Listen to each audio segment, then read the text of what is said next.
जय भीम। दोस्तों, मुझे नहीं लगता कि खुद को नारंगी संतरे बताने वाले लोग पढ़ाई करके वकील बने होंगे।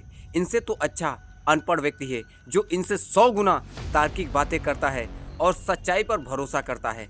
ये वकील तो बन गए हैं, लेकिन इनकी बातों में एक पैसे का लॉजिक नहीं होता है, एक पैसे की तार्किक बातें नहीं करते हैं। अब इसे ही देख लो, ये वकील तो बन गया, ये काल्पनिक चीजों पर ज्यादा भरोसा करता है और वास्तविक चीजों पर भरोसा ही नहीं करता। ये बोला है कि दुनिया का सबसे बड़े समाज सुधारक भगवान राम हैं, जिन्होंने सबरी के झूठे बैर खाए थे और बाबा साहेब को ना जाने क्या क्या गलत बोल रहा है। और बोल रहा है कि वो अंग्रेजों के पिट्ठू था, अंग्रेजों का गुलाम था, उसका नाम लेना भी मैं पाप समझता हूँ। और भी इसने बहुत से ट्वीट में बाबा साहेब का अपमान किया है, फिर भी कोई भी इस पर एक्शन नहीं लिया। लेकिन मैं आज इसके जो राम है, इसकी काल्पनिक चरित्र के बारे में आप लोगों को बताता हूँ। वीडियो को अंत तक देखना। पहली बात, इसके साथ साथ जितने लोगों को ये भ्रम है कि राम ने सबरी के झूठे बैर खाए थे, उन लोगों से मैं बस इतना ही कहना चाहूंगा, तू जा भाई अपना रामायण पढ़, काल्पनिक ग्रंथ पढ़, और उसमें कहीं पर अगर मेंशन किया गया होगा कि राम ने सबरी के झूठे बैर खाए थे, तब जाकर लोगों में भ्रम फैलाना कि राम ने सबरी के झूठे बैर खाए थे।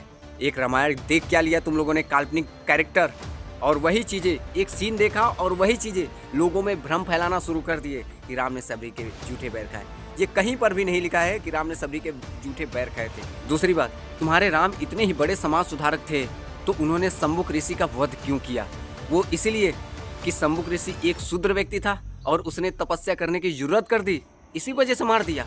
तीसरी बात, राम इतने ही बड़े समाज सुधारक थे तो उन्होंने अपनी गर्भवती पत्नी सीता को जंगल में क्यों छोड़ दिया? वो इसीलिए क्योंकि सीता पर उनको शक था। चौथी बात, राम इतने ही बड़े समाज सुधारक थे तो उन्होंने बाली को छुपकर तीर से क्यों मारा? और रही बात बाबा साहब की, तो बाबा साहब की बात भारत के लोग ही नहीं बल्कि विदेशों में भी सभी लोग जानते हैं कि बाबा साहब ने कितना संघर्ष किया, अपने 4-4 बच्चे को कुर्बान कर दिया अपने समाज के लिए, महिलाओं के लिए हिंदू कोड बिल से लेकर भारत को एक प्यारा सा लिखित संविधान दिया। अपने समाज के लिए ही उन्होंने कानून मंत्री पद से इस्तीफा दिया और भी ना जाने कितने समाज के लिए किया, गिनाते गिनाते थक जाएंगे, फिर भी कम नहीं पड़ेगा। और बाबा साहब की तुलना तू उनसे कर रहा है। वैसे मेरा ये मकसद नहीं था तुम्हारे भगवान को ऐसा दिखाने का, बाकी तुमने बाबा साहब का अपमान किया, इसी वजह से ये मैंने बातें रखी पॉइंट टू पॉइंट। बाकी आप लोग समझदार हो ही, मैं किसी के धर्म को ठेस नहीं पहुंचाना चाहता। तुम चाहे जिसको मानो, काल्पनिक चीज़ों को मानो या किसी को मानो, मुझे उससे घंटा फर्क नहीं पड़ता। लेकिन जिस दिन तुम हमारे महापुरुषों को, हमारे बाबा साहब को अगर गलत बोलोगे तो फिर खैर नहीं है तुम लोगों की। नमो बुद्धाय, जय भीम।